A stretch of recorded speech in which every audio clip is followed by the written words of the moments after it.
I do it, বলো বলো I do it. আমি এটি করি। আচ্ছা, I go up,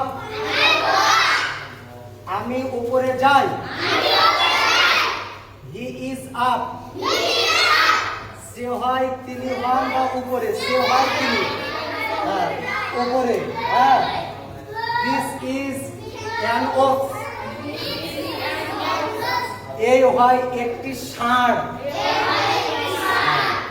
it is, ইহা হয়।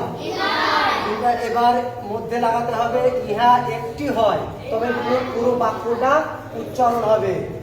ডু ইট, ইহা করো। তারপরে পুরো বাক্য বলার জন্য ইহা একটি করো। গো ইন, ভিতরে যাও। গো আপ, উপরে যাও। স্ট্যান্ড আপ, দাঁড়াও। দি সান ইজ আপ, সূর্য উঠেছে। এটা সম্পূর্ণ কমপ্লিট করে নিয়ে আসবে।